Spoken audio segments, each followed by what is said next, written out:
এটা আমার tram stoppage. আমার বাসা থেকে 5 মিনিট লাগে হেঁটে আসতে, এবং আমাদের কিছু অ্যাপ আছে কতক্ষণ ট্রেন আসছে, ওয়াকিং ডিস্টেন্স কাভার করে কত সময় লাগবে, আর ট্রাম এক্স্যাক্টলি কোন সময়টাতে আসছে সেটা জানা যায়।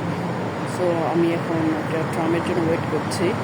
ট্রাম আর ট্রেনের লাইনগুলো দেখতে একই রকম, কিন্তু ট্রামগুলো আসলে শহরের মধ্যে দিয়ে যায়, আর ট্রেন যায় আপনার শহরের বাহিরে দিয়ে। ট্রেন তো আমরা বাংলাদেশে অ্যাভেলেবেল, বাট ট্রামটা সব জায়গায় না। ইন্ডিয়াতে মেবি আছে, বা আমি তো ইন্ডিয়াতে কখনো যাইনি, তো আমার দেখার সুযোগ হয়নি। এবং এদের আসলে একটা লাইনের কানেকশন থাকে উপরে, যে তারগুলো দেখা যাচ্ছে যখন ট্রাম আসে, এই তারের সাথে একটা কানেকশন। তো হ্যাঁ, আমার সায়েন্টিফিক্যালি এটা কীভাবে ব্যাখ্যা করা যায় আমি জানি না, জাস্ট ডিফারেন্সটা বলছি। এবং গেটগুলো অটো খোলা খোলা বন্ধ হওয়া হয়, এবং দেখতে অনেকটা বাস এবং ট্রেনের মাঝামাঝি এক টাইপের আর কি।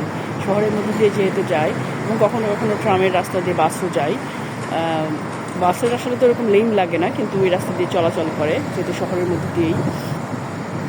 সো দেখা যাক কতক্ষণে আমার ট্রামটা আসে। ওখানে আসলে একটা মনিটর আছে যেখানে টাইমটা দেখা যায়। দেখে আসি আমার ট্রাম আসবে এক্স্যাক্টলি কোন সময়টাতে। ওকে, এখনও 2 মিনিট টাইম আছে। 2 মিনিট পরে, আরও 2 মিনিট পরে আসবে। মোটামুটি ট্রামের টাইমগুলো এক্স্যাক্ট থাকে, কখনো কখনো একটু এদিক সেদিক হয়।